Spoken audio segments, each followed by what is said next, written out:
बेहद खास और हरियाणा की राजनीति के बड़े नाम पूर्व केंद्रीय मंत्री पंडित विनोद शर्मा जी, और इस सेशन को होस्ट करेंगे मेरे वरिष्ठ सहयोगी यशवीर कादियान। क्योंकि मंच जिसको लेकर अगर हम बात करें, क्योंकि आज तमाम जनता से जुड़े मुद्दे को इंडिया न्यूज हरियाणा लगातार उठा रहा है और किस तरह से इस मंच के जरिए हम उन मुद्दों को लेकर बात कर रहे हैं कि आने वाले समय में 2024 को लेकर क्या कुछ रणनीति है बीजेपी की और कैसे इन रणनीतियों से का सामना करेगी कांग्रेस। एक बार जोरदार तालियों से स्वागत करिए पूर्व केंद्रीय मंत्री पंडित विनोद शर्मा जी का। बहुत बहुत शुक्रिया sir. Over to you sir.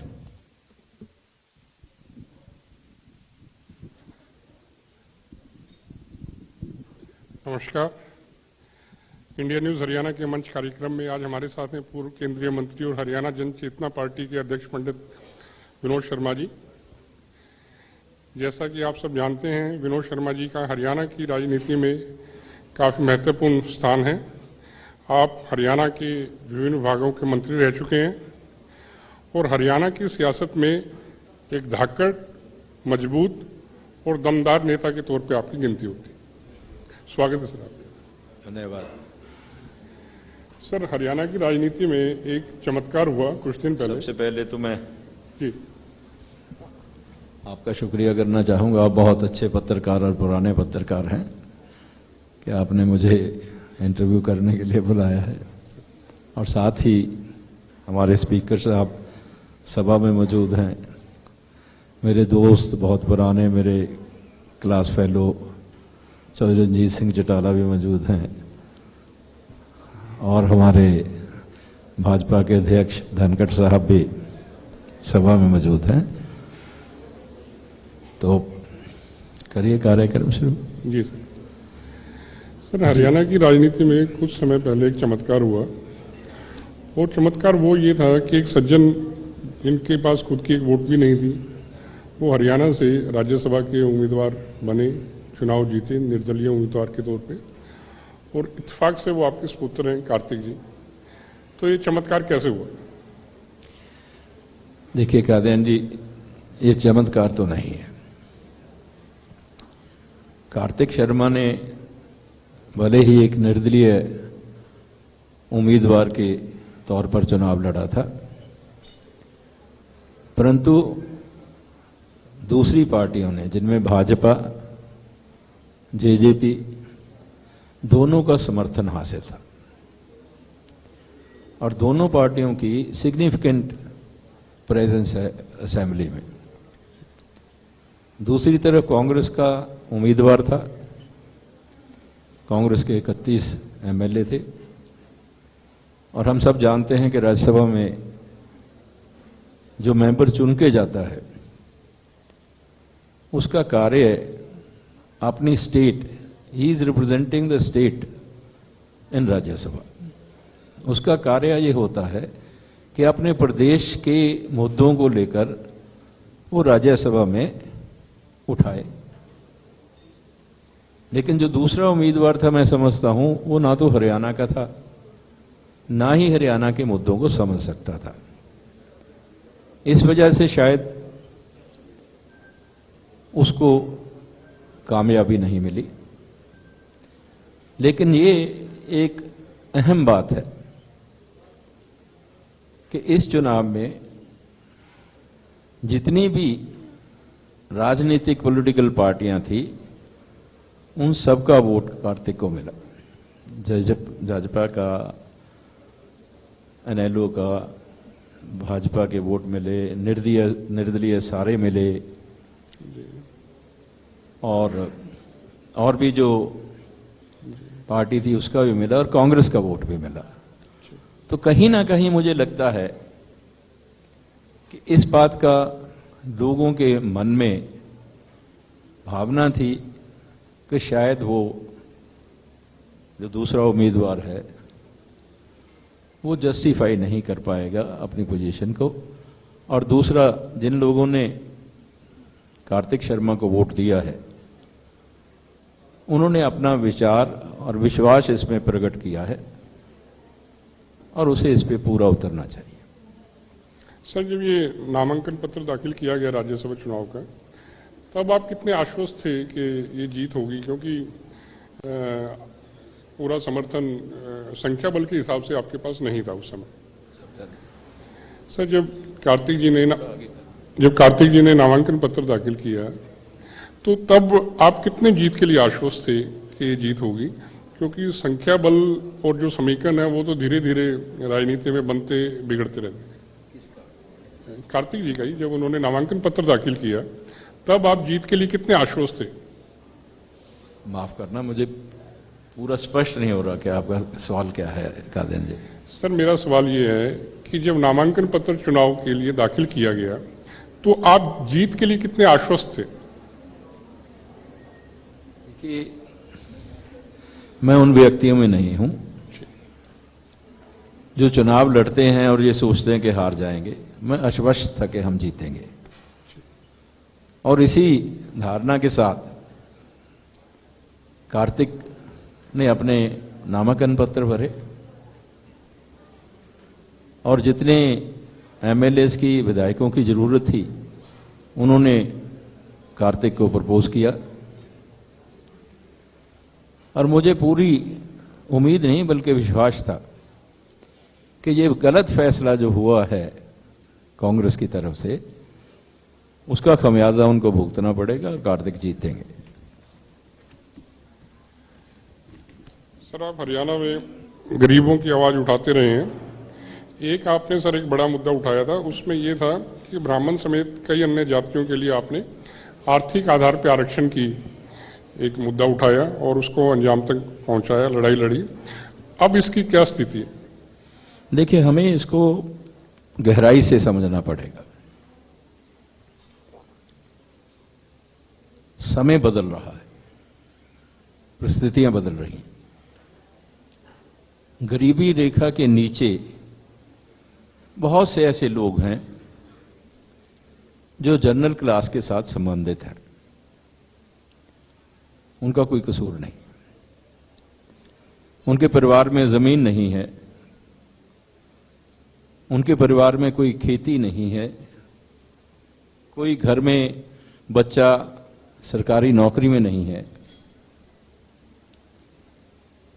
घर में खाने के साधन नहीं है जिससे कि परिवार अपना पालन कर सके।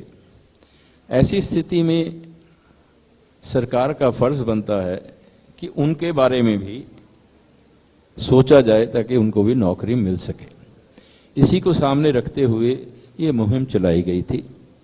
ये किसी एक समाज के लिए नहीं थी, इसमें कई समाज के उन व्यक्तियों के लिए जो व्यक्ति कमजोर हैं, कमजोर से भी कमजोर हैं, उनके बारे में सोचा गया कि उनके घर में भी मौका मिलना चाहिए कि उनके परिवारों के बीच में से कुछ आरक्षण हो जिसके जरिए उनके बच्चों को नौकरी मिल सके। और ऐसा हुआ, 10% आरक्षण मिला, हजारों बच्चों को नौकरियां मिली, और वो बहुत से प्रोसेस से निकला। कोर्ट में भी लोग गए, उसके खिलाफ भी PIL भी पड़ी, लेकिन वो कानून बना रहा, चलता रहा।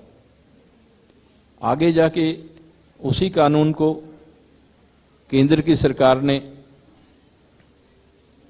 अडॉप्ट किया, उसको पूरे देश में लागू किया, और आज वो पूरे देश में लागू है।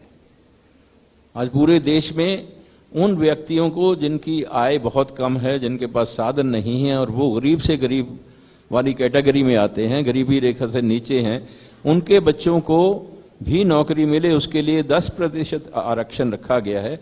लेकिन एक बात मैं स्पष्ट करना चाहता हूं कि पहले कानून में भी और अब जो केंद्र ने कानून बनाया है, किसी भी दूसरे व्यक्ति के अधिकारों के ऊपर असर नहीं पड़ा है, ना OBC के, ना BC के, ना SC के, ना SD के। ये चारों के जो अधिकार हैं, जो आरक्षण इनको मिला है संविधान के तहत, उनको सुरक्षित रखते हुए ये फैसला लिया गया है, और उनके ऊपर किसी किस्म का असर नहीं है। ये within the general category, this 10% of reservation is within the general category quota, उसी में से है, तो किसी को इसका नुकसान नहीं है। जी सर, आपने एक लड़ाई और लड़ी, और मैं अभी हरियाणा के संदर्भ में कहूंगा कि यहाँ भी इसकी इम्प्लीमेंटेशन पिछले कुछ वर्षों में बहुत अच्छे ढंग से हुई है, काफी बच्चों को नौकरियां मिली हैं। लेकिन जब ये स्टेट का कानून, जब केंद्र के कानून में परिवर्तित हुआ, उस वक्त कुछ बच्चे जिनको सिलेक्शन हो चुकी है, those who have been found to be, those who have been selected by the government, उनको ज्वाइनिंग नहीं मिल रही है। कुछ सैकड़े बच्चे ऐसे हैं उनको ज्वाइनिंग नहीं मिल रही। सरकार इसकी तरफ कर रही है। मेरी ये गुजारिश है कि उनका कोई कसूर नहीं है, वो under a process of law select हो चुके हैं, उनको जरूर उनको ज्वाइनिंग मिल जानी चाहिए जी। धन्यवाद। एक सर आपने एक मुद्दा और उठाया था, वो बूटी मारो धौलाधारों को उनकी जमीन का मालिकाना हक देने का। अब उसकी क्या स्थिति है सर? किस चीज का? ये धौलीदार और बूटी मारो को जो जमीन का मालिकाना हक दिला। धौलीदार और जी। ये एक बहुत पुरानी लोगों की इच्छा थी। अगर आप तो समझते होंगे, लेकिन फिर भी मैं गुस्ताखी करूंगा कि आपको बताने की कोशिश करूं कि ये वो लोग हैं जिनको उनकी सेवाओं के उपलक्ष्य में किसी जमाने में, हो सकता है 200 साल पहले, हो सकता है 100 साल पहले, हो सकता है उससे भी ज्यादा पहले, जी। उनकी सेवाओं के उपलक्ष्य में जो सेवाएं वो सोसाइटी की, समाज की करते थे, भले ही वो धौलीदार थे, बूटी मार थे, मुकर्ररदार थे, इस तरह के बहुत से लोग थे जो अलग अलग जातियों से, अलग अलग समाज से संबंधित हैं। जो सेवा वो करते थे समाज की, उसके बदले में या तो कुछ लोग जो धनी व्यक्ति थे, जमीन के, ज्यादा जमीन के मालिक थे, या फिर समाज के वो हिस्से जहां सामूहिक रूप में गांव के लोग, गांव का गांव उनको कुछ दान में देते थे कि ये जो जमीन है हम आपको दे रहे हैं ताकि आप अपना इसके ऊपर गुजारा कर सके, जी। खेती कर सकें या रहने को मकान बना सके। तो बड़ी देर से चला आ रहा था। वो जमीन जो थी उनके कब्जे में थी, जमीन उनकी थी, लेकिन उसकी गिरदौरी उनके नाम थी, लेकिन रेवेन्यू रिकॉर्ड में वो जमीन की मलकियत उनके नाम नहीं थी, जी। तो वो मलकियत को उनके नाम करने के लिए फैसला लिया गया था कि ये इनको दी जाए। और मैं समझता हूँ एक बड़ा अच्छा फैसला था। और अभी मुख्यमंत्री जी ने पिछले करनाल में जो फंक्शन हुआ तो उसमें कहा भी कि जो उसमें कोई त्रुटियां हैं उनको भी दूर किया जाएगा। बहुत नहीं, मेरे ख्याल में कुछ 20-25 हजार परिवार ऐसे हैं जिनको इसका फायदा मिला है। तो जमीन तो उन्हीं की थी, एक बार हमने दान में दे दी, जी। और दान में देने के बाद वो 100 साल से उसके ऊपर काश्त कर रहे हैं, और फिर वो उसके ऊपर उनका घर बना हुआ है, उसकी गिरदारी उनके नाम हो रही है, लेकिन कागजों में नाम नहीं थी। तो एक ऐसा कानून बना जिसके जरिए कुछ पैसे जमा करा के वो अपने नाम करवा सकते थे। ये अच्छा कानून था और लोगों को फायदा हुआ है। जी सर, एक इशू चंडीगढ़ एयरपोर्ट का है।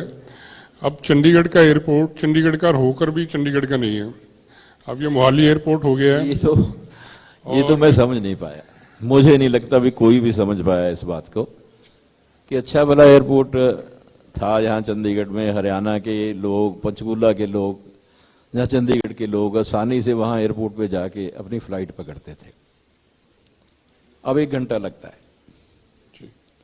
और उस एयरपोर्ट के लिए हरियाणा सरकार ने 400 करोड़ से ऊपर पैसे दिए हैं। ये पहली बार हुआ है कि पैसे भी दिए और एयरपोर्ट भी चला गया और हमें असुविधा भी हुई। तो अगर ऐसा ही था तो एक इंटरनेशनल एयरपोर्ट है, एक नेशनल एयरपोर्ट है, डोमेस्टिक एयरपोर्ट है। डोमेस्टिक एयरपोर्ट यहां हो सकता था, इंटरनेशनल एयरपोर्ट वहां हो सकता, क्योंकि ये ऐसा नहीं है कि एयरपोर्ट नया बना है। जी जी, एयरपोर्ट नहीं नया बना, एयरपोर्ट की बिल्डिंग नई बनी है। बाकी जो उसकी पट्टी है, लैंडिंग की या टेक ऑफ की पट्टी जो है, वो वही इस्तेमाल हो रही है जो पहले थी। तो उसकी असुविधा हुई है और आने जाने में भी दिक्कत है। ये तो एयरपोर्ट की बात है। हमें कई दिनों से देख रहा था कि हरियाणा सरकार ने क्योंकि स्पीकर साहब बैठे हैं, ये जानते हैं कि हमारा जो विधानसभा है, खुशकिस्मती से मैं भी एक दो बार वहां मेंबर बन चुका हूं और मैंने भी देखा है कि छोटी है, और मैंने दोनों देखी हैं। मैंने पंजाब विधानसभा का मेंबर भी रहा हूं तो उसको भी देखा है, और हरियाणा विधानसभा का मेंबर भी, लेकिन उसमें अंतर बहुत है। पंजाब विधानसभा की जो असेंबली है वो इससे काफी बड़ी है, और हरियाणा विधानसभा की असेंबली कम है। उसके लिए सरकार ने नई असेंबली हॉल बनाने के लिए जो कोशिश की, उसमें 10 एकड़ जमीन के लिए भी इतनी मत्थापाची हो रही है, मुझे समझ नहीं आ रहा कि पंजाब का भी बोलता है कि नहीं देनी है। ये जमीन जो है, ये चंडीगढ़ का जो एरिया है, ये शाह कमीशन के हिसाब से हरियाणा का एरिया है, मिलना चाहिए था। जी। ये अलग बात है कि यूटी बना 1966 में, जब पंजाब और हरियाणा का फैसला हुआ, लेकिन आज के दिन में हरियाणा की राजधानी यहां है। राजधानी जब यहां है तो ऐसी सुविधाएं मिलनी चाहिए। ये 10 एकड़ के बदले में हरियाणा में ले सकते हैं। अगला तो ये भी कोई बात नहीं है कि उसके लिए कुछ मुआवजा लिया जाए या उसके बदले में जमीन ली जाए। ये एक ऐसा मुद्दा है जिसको बड़ी जल्दी से सोचना चाहिए, गहराई से सोचना चाहिए कि हरियाणा का हक जो चंडीगढ़ पे है वो है और रहेगा। जी सर, केंद्र में काफी लंबे समय तक नरेंद्र मोदी जी प्रधानमंत्री के पद पे आसीन हैं। आप उनके अब तक के कार्यकाल को किस तरह से देखते हैं? देखिए, मैं प्रधानमंत्री जी के कार्यकाल के बारे में टिप्पणी करना तो मैं नहीं समझता कि कोई बहुत बात है, लेकिन इतना है कि पिछले 9 वर्षों में केंद्र में जब सरकार बनी है, एक तो ये बहुत देर के बाद काफी स्टेबल गवर्नमेंट बनी। जब स्टेबल गवर्नमेंट बनती है तो उसके नतीजे अच्छे निकलते हैं, इंटरनेशनली और नेशनली। आप वो जो योजनाएं लेकर चलते हैं, उन योजनाओं को क्रियान्वित कर सकते हैं। जी। मैं इसमें लंबी बहस में नहीं जा रहा हूं। मैं इतना कह सकता हूं कि मोदी जी के प्रधानमंत्री बनने के बाद 2020 में और 19 के एंड में जब कोविड का कहर इस देश में आया, तो बड़े ही अच्छे ढंग से उन्होंने उसको हैंडल किया। ना उस बीमारी से ही, ना सिर्फ उस बीमारी से लड़ने की क्षमता नहीं पैदा की, बल्कि देश में उन लोगों को, उन गरीब परिवारों को, जो परिवार उन दिनों में इस बीमारी की वजह से निष्क्रिय हो गए, उनके परिवारों को मतवातर लगातार करोड़ों परिवारों को अनाज देकर उनके खाने पीने का इंतजाम किया, जो आज तक चल रहा है। ये दुनिया में एक पहला मौका है, पहली बार है कि इतने बड़े स्तर पर फूड, खुराक, अन्न की जो अनुदान है, या अन्न का जो लोगों में वितरण है, जी, क्योंकि वो जरूरतमंद हैं, वो इतने बड़े स्केल पर दुनिया में कहीं नहीं हुआ। दूसरा, जब कभी बाहर जाते हैं या वैसे भी आज देश की जो स्थिति है इंटरनेशनली, जो हमारी फॉरेन पॉलिसी है, वो भले ही विज़ यूक्रेन रशियन वॉर हो, या विज़ इंडो पैसिफिक रीजन की हो, या फिर वेस्टर्न कंट्रीज के साथ हो, या चाइना के साथ हो, या फिर जो हमेशा से चलती आ रही पाकिस्तान के साथ हो, उसमें काफी सुधार है। हमें इंडियन कहलाने पर गर्व महसूस होता है। हम ये महसूस करते हैं कि आज हिंदुस्तान का हर नागरिक सर ऊंचा करके चल सकता है और कह सकता है कि मैं भारतीय हूं, और भारत की अपनी निष्पक्ष नीति है, और हम किसी के आगे झुकते नहीं हैं, किसी को झुकाने की कोशिश नहीं करते। हम अपने देश की रक्षा के लिए, देश की सुरक्षा के लिए बलिदान दे सकते हैं। ऐसा एक वातावरण मोदी जी ने पैदा किया है, जो सबके लिए और खास तौर पे आज के लोगों के लिए एक उदाहरण है। जी सर, हाल ही में कांग्रेस के नेता राहुल जी को कोर्ट का आदेश हुआ और फिर लोकसभा स्पीकर ने उनकी सदस्यता निरस्त कर दी। तो इस पे आपकी क्या प्रतिक्रिया? राहुल जी का जी देखिए, ये एक कानूनी प्रक्रिया है। अब हम इसको राजनीतिकरण करेंगे तो ठीक नहीं, इसमें राजनीति इन्वॉल्व नहीं है। एक कानून के तहत कोई मुकदमा चलता है और उसमें कानून की किसी कोर्ट का कोई वर्डिक्ट आता है, उसके दो ही चीजें हैं, या तो हम उस वर्डिक्ट को मान लें, या हमें पसंद नहीं है या ठीक नहीं लगता है, एपीलेट कोर्ट में जाकर हम उसका अपील करें और अपील में क्या होता है उसका इंतजार करें।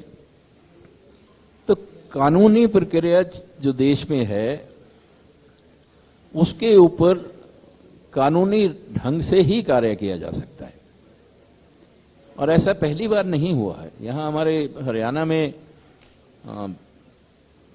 कुछ पहले शायद यहां भी एक विधायक को के ऊपर ऐसा ही एक्शन भी लिया गया था और ऐसा ही केस था, हरदीप चौधरी का, और वो एक्सपेल भी हुए थे असेंबली से जी, लेकिन उनको राहत मिली, अगली एपीलेट कोर्ट में उनको राहत मिली, और उस राहत के बाद फिर वो दोबारा से चुनाव भी लड़ पाए और चुनाव लड़के वो बन के भी आए। तो ऐसा नहीं कि this is the end of the matter. तो कोई भी अगर कानूनी प्रक्रिया है उसको कानून के तहत ही देखना चाहिए और कानून की प्रक्रिया को राजनीतिकरण नहीं करना चाहिए। जी, एक सर केंद्र स्तर पे आप कांग्रेस की जो हालत है इन दिनों, वो क्या लगता है आपको? अब आप देखिए, इसमें मैं कहूं या ना कहूं, कांग्रेस की स्थिति गंभीर रूप से कमजोर हुई है, और ये आज से नहीं हो रही। ये 1900 मैं समझता हूं 85 से शुरू हुई, जब कांग्रेस ने रीजनल पार्टीज के साथ जाकर समीकरण बनाने शुरू किए, उनके साथ मिलकर चुनाव लड़ने लगे, तब से जहां जहां भी उन्होंने ऐसा किया वहां वहां से कांग्रेस खत्म होती गई। 1985 में जयललिता के साथ मिलकर इन्होंने तमिलनाडु में लड़ा था, उसके बाद कांग्रेस कभी तमिलनाडु में वापस नहीं आ पाई। जी, इसी तरह से बिहार में, इसी तरह से उत्तर प्रदेश में, अब महाराष्ट्र में, और बड़ी बड़ी जितने प्रदेश हैं जहां जहां पे ये एक्सपेरिमेंट हुआ है, कांग्रेस को अल्टीमेटली डेसिमेट होना पड़ा है, कमजोर होना पड़ा है, और वहां पे उनकी जो होंद है, जो उनकी प्रेजेंस जो है, वो नेग्लिजिबल हो गई है, खत्म होने वाली। उत्तर प्रदेश में देखिए कि क्या हुआ है, कहां से शुरू हुआ, वहीं से। जी जी, तो एक तो ये कारण है। दूसरा कारण जो है कि जन जन के साथ जो संपर्क है, जो किसी जमाने में हुआ करता था, आज वो संपर्क नहीं है। और तीसरा कारण भाई ये है कि अगर हम ये मान के चलें कि सिर्फ हम ही को ही राज करना है, तो भाई राज करने का अधिकार तो लोग देते हैं, वो भले ही किसी पार्टी को दें। Ultimately people are the last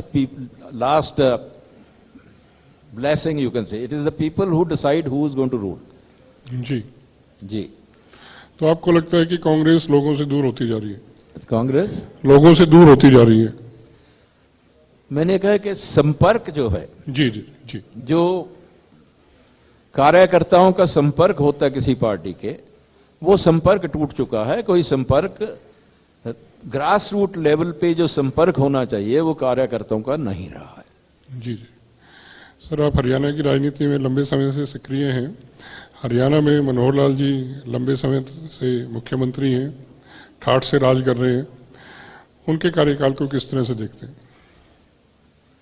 कोई 9 वर्ष पहले जब मनोहर लाल जी मुख्यमंत्री बने जी, तो बहुत से जितने भी राजनीतिक व्यक्ति थे उनके मन में था कि शायद ज्यादा देर नहीं रहेंगे, इनको अनुभव नहीं है, कभी विधायक नहीं रहे, कभी मंत्री नहीं रहे, कभी मेंबर ऑफ पार्लियामेंट नहीं रहे, ऐसी एक धारणा बनी थी।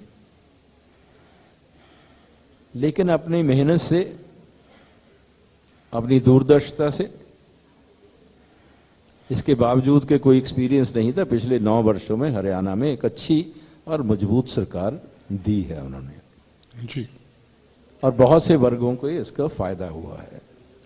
एक ईमानदार व्यक्ति की छवि बनी है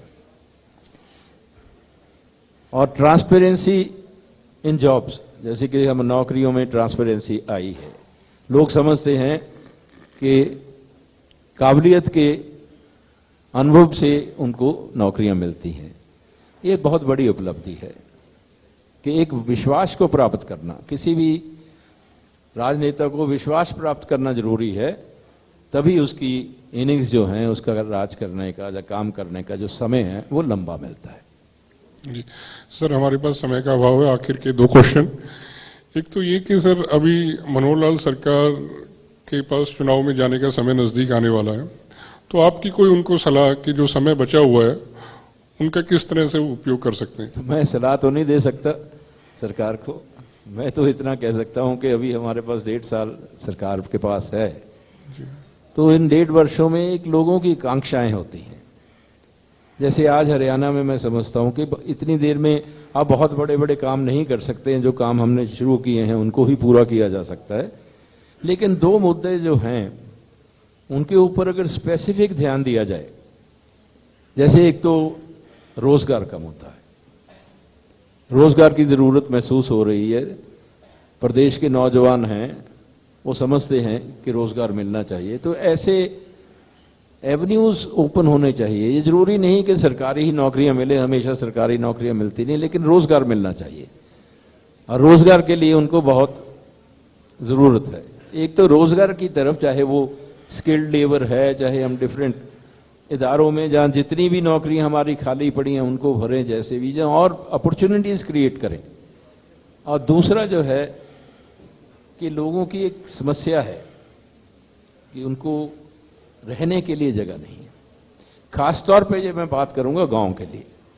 ये शहरों के लिए तो हरियाणा विकास प्राधिकरण जो है जहाँ घर बनाते हैं या प्लॉट काटते हैं, लेकिन गांव में मेरा एक सुझाव है, मैं उनको सुझाव देना चाहूंगा कि गांव में भी, बड़े बड़े गांव भी हैं, छोटे गांव भी हैं, हर गांव के पास जमीन है, शामलात की जमीन है या वैसे है, तो उन गांव में भी इसी तर्ज पर, जैसे कि शहरों में सेक्टर काटे जाते हैं, गांव में भी ऐसे सेक्टर काटे जाएं और उनको भी प्लॉट दिए जाएं। और खास तौर पे जो एससी हैं वहां पे, या ओबीसी हैं या बीसी हैं, जो अपने आप अपनी जमीन ना होते हुए अपना घर नहीं बना सकते हैं, अभी भी छोटे छोटी कोठरियों में बैठे हैं, उनके लिए भी प्रावधान करें कि ऐसे उनको छोटे प्लॉट दे दें, 50-50 गज के प्लॉट दे दें, ताकि वो अपने घर बना सकें। और ये स्वतंत्र भारत में ये पहल होनी चाहिए कि हरियाणा में हर किसी को घर दिए, जैसे कि चौधरी बंसीलाल कहते थे कि हमने हर घर में बिजली पहुंचाई है, तो इस सरकार को चाहिए कि हर इंसान को, गांव में है या शहर में है, चाहे छोटा ही से, ये घर दिया है। प्रधानमंत्री जी भी इसकी वकालत करते हैं, उन्होंने प्रधानमंत्री आवास योजना भी चालू की है, उसके तहत भी कर सकते हैं। और दूसरा रोजगार का। जी सर, आखिरी सवाल, आप छात्र जीवन से राजनीति में सक्रिय हैं, 5 दशक से ज्यादा लंबा समय है आपको राजनीति में, केंद्र में भी सक्रिय रही, प्रदेश में भी रही, प्रदेश में भी मंत्री रही, केंद्र में भी मंत्री रही। तो जो लोग राजनीति को कैरियर बनाना चाहते हैं उनके लिए एक आप अपनी तरफ से क्या उनको गुर देना चाहेंगे कि किस तरह से वो आगे बढ़ सकते हैं? Then ji, I have an objection to it. That career, politics should not be a career. जी, राजनीति को कैरियर बनाना जो है वो मैं समझता हूं ठीक नहीं है। राजनीति एक भावना से की जाती है। अगर भावना सेवा करने की है तो आप राजनीति में कामयाब हैं। अगर आप जैसे नौकरी में कैरियर बनाते हैं, इंजीनियर बनने में कैरियर बनाते हैं, आप डॉक्टर बनने के लिए कैरियर बनाने की सोचते हैं, एडमिनिस्ट्रेशन में कैरियर बनाते हैं, अगर आप कैरियर बनाने की बात करते हैं तो राजनीति में ना ही आए तो अच्छा है, बिकॉज राजनीति में कोई कैरियर नहीं होता। जी, राजनीति में तो अगर उस भाव से आना चाहते हैं, सेवा के भाव से, सेवा के भाव से आना चाहते हैं, निश्चित तौर पे उनको कामयाबी मिलेगी। अगर किसी और भाव से आते हैं तो थोड़े समय के लिए वो राजनीति में आएंगे और राजनीति के पर्दे से दूर हो जाएंगे। अगर मेरी तो यही कहना कि अगर राजनीति में किसी ने आना है, उसका मन है, तो अपने मन में एक भावना लेकर आए कि हम निस्वार्थ रूप से सेवा करेंगे, तो कामयाबी मिलेगी। धन्यवाद। Thank you so much sir, thank you.